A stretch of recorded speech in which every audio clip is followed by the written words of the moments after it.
Ya Tuhan Allah Bapa kami akan mendengarkan firman Tuhan yang menjadi kebenaran dan kekuatan bagi kami untuk boleh mengubah cara atau pola pikir kami yang duniawi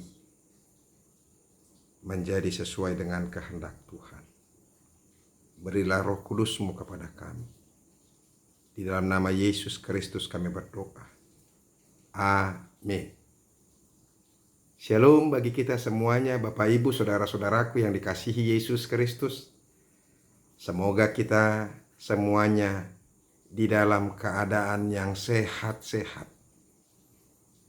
dan dalam keadaan yang terus bersyukur kepada Tuhan. Mungkin sering sekali kita mengeluh karena situasi yang tidak mengenakan. Tetapi kita tidak perlu harus melihat sesuatu yang tidak mengenakan itu yang membuat kita menjadi murung dan bersungut-sungut. Tapi kita juga boleh melihat penderitaan demi penderitaan yang dialami oleh banyak orang. Sehingga kita akan mampu bersyukur. Ternyata kita ini juga masih lebih beruntung dari orang lain. Jangan selalu melihat sukacita orang lain, kesenangan orang lain, tapi mari juga lihat penderitaan orang lain. Maka kita akan mampu bersyukur kepada Tuhan. Terima kasih Tuhan, ternyata Engkau sungguh baik. Kenapa orang-orang yang berada dalam situasi yang sulit masih mampu bersyukur, sementara kita yang mungkin lebih baik dari keadaan-keadaan teman-teman kita yang lain yang mengalami hal-hal yang buruk, tapi mereka masih mampu bersyukur. Jadi letaknya di rasa syukur kita. Bersyukur terus, maka kita akan bersuka cita di dalam Tuhan. Amin. Firman Tuhan yang menjadi renungan bagi kita hari ini, yaitu yang terambil dari Roma pasal yang ke-12 ayat yang kedua. Dikatakan demikian. Janganlah sebenarnya 2b, tapi saya mau bacakan ini secara keseluruhan. Janganlah kamu menjadi serupa dengan dunia ini, tetapi berubahlah oleh pembaharuan budimu, sehingga kamu dapat membedakan manakah kehendak Allah, apa yang baik, yang berkenan kepada Allah, dan yang sempurna. Demikianlah firman Tuhan. Bapak Ibu Saudara-saudaraku yang dikasihi Yesus Kristus yang diberkati Tuhan. Air laut itu terasa asin. Tetapi ikan yang berada di dalam laut tidak pernah menjadi asin. Luar biasa bukan?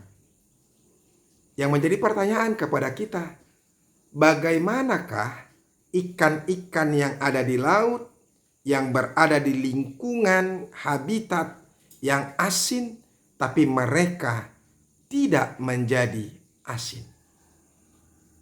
Ternyata ada dua jawabannya.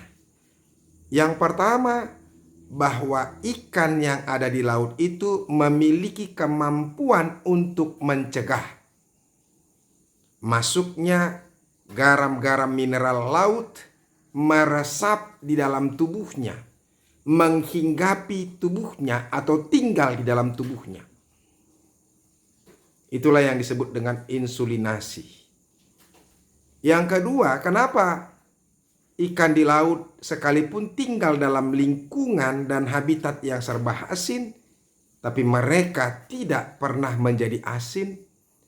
Yaitu karena mereka memiliki kemampuan untuk menyaring apa yang mereka butuhkan dalam kehidupan mereka, dan hal-hal yang tidak butuhkan mereka boleh saring itu untuk tidak mempengaruhi atau masuk ke dalam tubuhnya.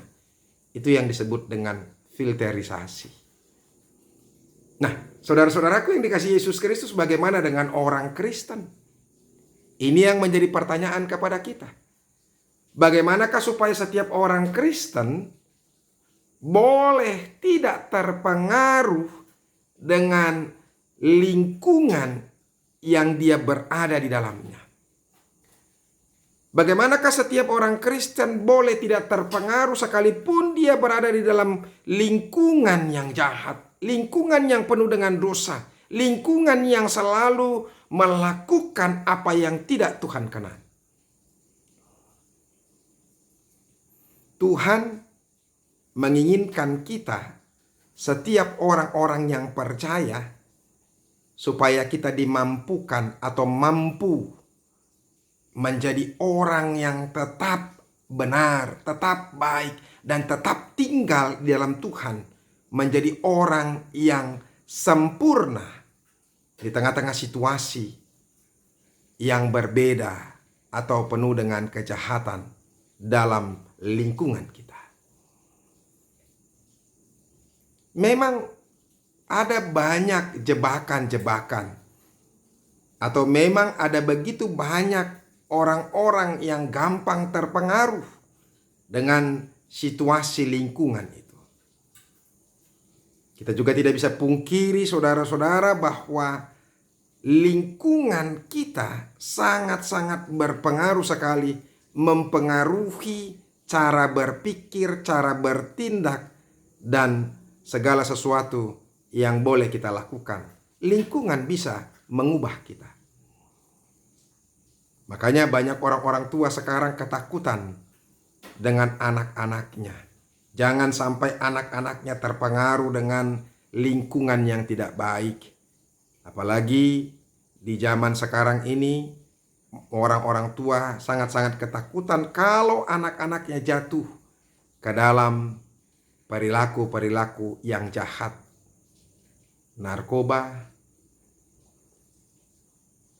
perzinahan, perjudian, dan seks bebas misalnya. Inilah yang menjadi ketakutan dari orang tua. Walaupun saudara-saudara, kita tidak perlu takut kalau kita sendiri betul-betul mengerti apa yang harus kita lakukan sebagai orang yang percaya, sebagai orang tua juga. Kadang-kadang ini yang kita sering abaikan dan lupakan. Untuk mempersiapkan anak-anak kita juga menjadi anak-anak yang boleh bertahan menjadi tetap orang baik di tengah-tengah lingkungan yang jahat sekalipun. Bagi Tuhan, kita sama seperti domba. Sekalipun kita diserahkan kepada serigala atau dicampakkan ke dalam lingkungan serigala, kita tetap menjadi domba. Bagi Tuhan, domba tetap akan menjadi domba sekalipun dicampakkan atau dilemparkan atau dimasukkan ke dalam lingkungan serigala. Supaya setiap orang percaya juga sama seperti ikan di laut itu, punya kemampuan untuk mencegah garam-garam mineral asin dari air laut tadi itu meresap. Jadi setiap kita diharapkan untuk mampu mencegah masuknya hal-hal yang negatif, hal-hal dosa, kejahatan meresap dalam kehidupan kita, dalam hati kita. Ada begitu banyak orang yang betul-betul bisa menikmati hidup di dalam dosa karena memang begitu enak. Makanya itu yang mau kita tiru tadi, apa yang terjadi kepada ikan itu, memiliki kemampuan untuk mencegah hal-hal yang negatif masuk ke dalam tubuhnya. Jadi kita juga diharapkan bahwa kita dimampukan untuk mencegah segala yang tidak baik itu merasuki, tinggal, meresap dalam tubuh dan pikiran kita. Nah, sekarang yang menjadi pertanyaan kepada kita, bagaimanakah caranya? Ini yang perlu kita lakukan. Kalau saya mengatakan, saudara-saudara, kalau orang-orang tua betul-betul khawatir dengan anak-anaknya, maka sejak dini sebenarnya mereka harus membimbing anak-anaknya ke dalam Tuhan. Melalui firman Tuhan, melalui doa, itu yang dilakukan. Maka percayalah, sekalipun mereka harus berada di tengah-tengah orang-orang yang jahat, maka dia dimampukan untuk tidak berubah menjadi jahat. Oleh karena itu saudara-saudara, ya, jangan pernah tidak tinggal bersama dengan Tuhan, tidak atau hidup tidak bersama dengan Tuhan. Janganlah kamu menjadi serupa dengan dunia ini. Dunia yang dalam keadaan kekacauan. Saudara-saudara, kita hidup dalam dunia yang sekuler ini. Itu yang disebut dengan sekularisasi. Menjadikan kita menjadi manusia yang duniawi. Itu. Dan gereja juga sudah terpengaruh dengan sekularisasi. Orang-orang selalu berupaya untuk mendapatkan kenikmatan, mendapatkan penghormatan, bahkan mendapatkan uang dari gereja. Orang tidak takut lagi melakukan hal-hal yang jahat. Gereja juga sudah makin lama makin sudah tidak mampu lagi untuk berkata dan mendobrak kebenaran, kejahatan, dan tetap melakukan kebenaran. Ada banyak hamba-hamba Tuhan yang tidak mampu lagi untuk berkata untuk berkata tentang aturan dan kebenaran dan hal-hal yang firman Tuhan katakan, karena dia juga sudah terjebak dengan pola sistem duniawi yang konsumerisme ini, yang selalu berharap akan uang, berharap akan materi dari jemaat-jemaatnya. Sehingga ketika jemaat memberikan sesuatu kepadanya, maka pendeta itu juga atau hamba Tuhan itu harus mengikuti keinginan daripada jemaat. Bapak, Ibu, saudara-saudara, mari doakan kami supaya kami tetap kuat. Karena ketika melakukan kebenaran, mengatakan kebenaran, ada banyak kesusahan, ada banyak perlawanan. Dan dunia ini mampu memutarbalikkan hal-hal yang salah menjadi hal yang benar. Apalagi kalau terus-menerus dikatakan. Sehingga pendeta-pendeta yang benar, hamba-hamba Tuhan yang benar selalu terlihat menjadi salah ketika melakukan kebenaran itu di tengah-tengah orang-orang yang jahat. Tapi saya mau katakan, sekalipun dunia boleh berputar, tapi hamba-hamba Tuhan harusnya tetap kuat dan tetap teguh untuk menjaga kebenaran itu. Oleh karena itu hati-hati, jangan menjadi serupa dengan duniawi. Kalau ada orang pakai pakaian yang cantik-cantik atau bagus-bagus, atau memakai perhiasan-perhiasan yang hebat-hebat atau luar biasa, kalau saya bilang orang-orang percaya termasuk hamba Tuhan, jangan pernah menjadi terisap atau menjadi meresap dalam kehidupannya soal-soal duniawi itu, supaya dia bisa dibebaskan, lepas dari keinginan-keinginan dagingnya. Ya kan? Zaman sekarang ini kalau lihat tas, ibu-ibu lihat tas yang mahal-mahal, wah, pasti dia mau berupaya untuk mendapatkan. Orang lihat punya mobil, punya motor, punya rumah, punya apa, pasti dia berupaya untuk mendapatkan. Saudara-saudara, saya mau katakan, kebahagiaan itu tidak datang karena itu semuanya. Itu hanya bunga-bunga kehidupan duniawi saja. Oleh karena itu hati-hati, jangan serupa dengan dunia ini. Demikian dikatakan lagi kemudian, tetapi berubahlah oleh pembaharuan budimu. Jadi budi itu adalah pikiran-pikiran kita, kehendak-kehendak hati kita. Semuanya harus berubah. Apa yang menjadi perhatian dalam hidup kita di dunia ini, itu harus berubah. Orang-orang duniawi ini perhatiannya yaitu apa? Yang sesuai dengan keinginan dagingnya. Ingin kaya, ingin menjadi orang yang dihormati, ingin segala-galanya lah. Jadi kita harus berubah, pola pikir kita harus berubah. Menjadi pola yang dicontohkan atau diteladani oleh Kristus. Kristus datang ke dunia ini tidak atau tanpa kemewahan, tanpa gemerlapan. Tapi Tapi dia tampil dengan sederhana saja, biasa-biasa saja. Bahkan dia sering sekali tidak mendapatkan penghormatan dari banyak orang. Tapi dia tetap bisa melakukan apa yang Tuhan kehendaki, Bapaknya kehendaki di dunia ini. Dia tetap tegas dan tetap setia, taat kepada apa yang Bapaknya perintahkan kepadanya. Sehingga kamu dapat membedakan manakah kehendak Allah. Saudara-saudaraku, orang yang tinggal dalam Tuhan pasti mampu mengetahui apa yang menjadi kehendak Tuhan.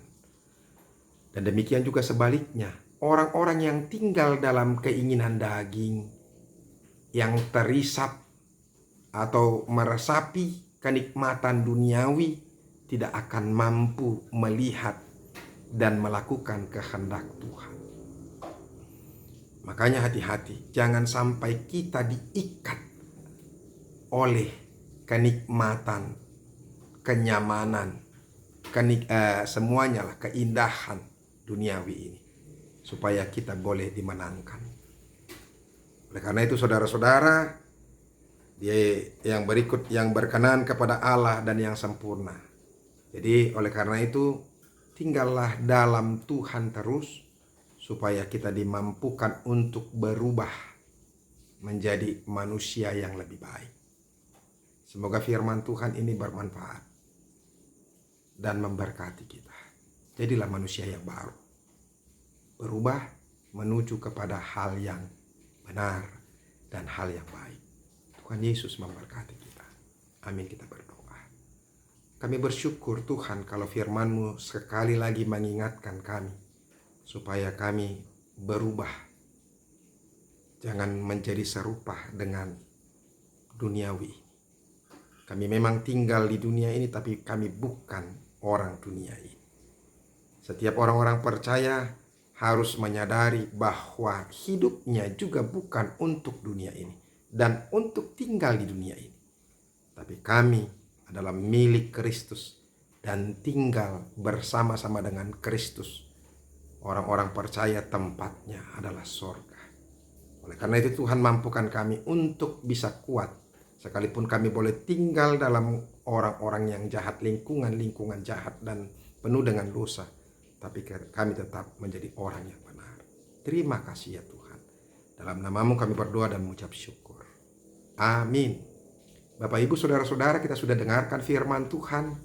Jadilah menjadi manusia yang baru. Jadilah tetap setia kepada Tuhan. Dan teruslah membaca firman Tuhan ini, Alkitab ini, setiap hari. Tuhan Yesus memberkati.